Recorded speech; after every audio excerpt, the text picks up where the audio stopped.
Starting right now on ABC's This Week. Targeting terror. This is my eyes and ears. We're all access and behind the scenes with the Homeland Security Secretary, revealing the new threats that keep him up at night. We had 2 bomb threats. We're looking at everything. Making history. Pope Francis elevates 2 popes to sainthood. Hundreds of thousands pack St. Peter's Square. And we're in the middle of it all. On a mission. Come on, step up your game. Elizabeth Warren's fiery message is energizing Democrats. Plus, Robin Roberts looks back on her historic conversation. There was a point where I was thinking to myself, can someone else do this interview? From ABC News, This Week with George Stephanopoulos begins now. Good morning. Lots of ground to cover today, and we begin in Rome, where 500,000 pilgrims now packing St. Peter's Square to witness a moment in history. 2 living popes together to canonize 2 former popes. ABC's chief foreign correspondent Terry Moran is on the scene for the ceremony. Good morning, Terry. Good morning, George, and what a morning it's been. The atmosphere electric here among the more than 1 million pilgrims they believe showed up. And they streamed into St. Peter's Square, beginning at dawn, filling the place, the long avenues, to witness that moment, the high ceremony of the Catholic Church, Pope Francis with Pope Benedict in attendance, making saints of 2 of their predecessors, John Paul II, John the 23rd. And throughout the crowd, really at that moment, a remarkable quiet, a sense of reverence in this vast crowd. Pope Francis concluding the ceremony and touring around in his Pope mobile, electrifying the crowd even more.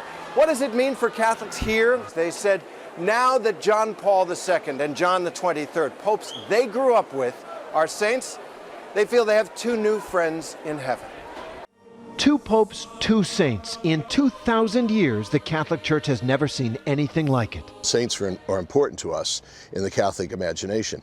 We look to them for help. Cardinal Timothy Dolan of the Archdiocese of New York is here, one of more than 100 cardinals arriving from around the world. These 2 have such a universal acclaim that you're talking about the voice of the faithful, the voice of the people speaking up and saying, these 2 are saints. It's almost like Pope Francis saying, I agree with you. Both the new saints were men of the media age. They were religious celebrities. These are not saints that are in the far pages of history. These are saints who so many of us knew, felt like we knew. We know what they did. They were part of our lives. John Paul II globalized the papacy, making 104 foreign trips, visiting 129 countries. And he arrived on the scene with a vitality that electrified millions, secular as well as religious, even in the United States. God bless America. And John Paul reined in what he saw as excessively liberal trends unleashed by Vatican II, the council called by John the 23rd, a generation earlier. John declared he wanted to throw open the windows of the church, and liberals rejoiced. But the fact that both these popes will be made saints at the same moment says something about the pope who's doing it, Francis. Francis is saying, I'm a little tired of these intramural divisions in the church. I don't like all this arguing. So he says, guess what? I'm going to build a bridge and bring them both together and bring the church closer together. Francis bent the church rules for both the popes he makes saints. For John the 23rd, he waived the usual requirement of a second miracle. For John Paul II, he continued the fast track to sainthood begun by Pope Benedict.